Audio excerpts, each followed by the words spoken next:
এর কোরবানির সময় যখন গরু জবাই করো, একটা গরুর সামনে ছুরি দেখাইও না, নিষেধ, গরু কষ্ট পাবে। এক গরুর সামনে আর একটা গরুরে জবাই করবা না, গরু কষ্ট পাবে। গরুটারে রশি দিয়া বাইদা জমিনের মধ্যে শোয়াইয়া 1 সেকেন্ড দেরি করবা না। কিন্তু আমাদের সমাজের মানুষেরা কোরবানির সময় গরুটারে হাতে পায়ে বান্ধিয়া মাটির মধ্যে শোয়াইয়া এরপরে বিশাল চিঠি পড়ে, অমুকের মাইয়া, অমুকের ভোলা, এইরকম 7 নাম 13 বাড়ির নাম নিয়া গোষ্ঠী শুদ্ধা নাম পড়ে। অমুক একজনের নাম আব্দুর রহমান, নাম পড়ল, বাবার নাম, মায়ের নাম, ওয়ার্ড, এরপরে থানা, এরপরে জেলা। কিও এত নাম কেন?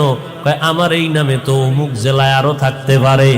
যদি এই জেলার নাম না কও তাহলে আমার দোয়া তো আর এক জেলায় চলে যাইব। এই জন্য আমার গোষ্ঠী শুদ্ধ সব নাম ক। 7 জনের নাম কইতে কইতে গরুটা আদা মরা হয়ে গেছে। ও আল্লাহর বান্দারা, এগুলো শুধু মূর্খতা আর কিছুই না।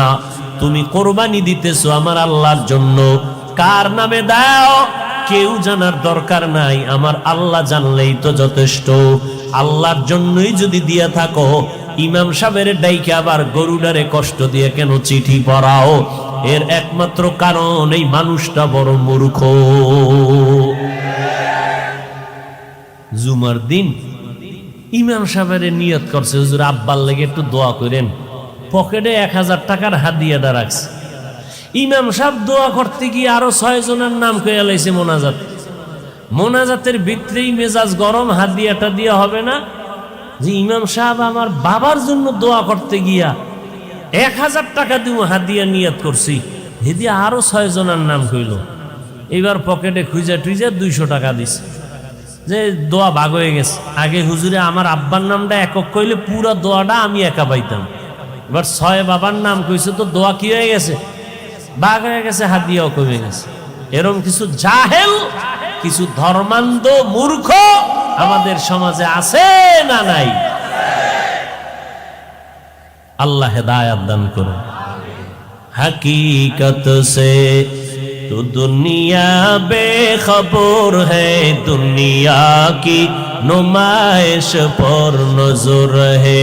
नमी गुयाम के अज दुनिया जुदा बाश, बहर कारे के बाशी बा खुदाबास। আর মসজিদের ভিতরে তো এখন নামাজের জায়গা রেজিস্ট্রি করা থাকে, ঠিক না? এইটা সভাপতি, এইটা এমপি, এইটা সেক্রেটারি।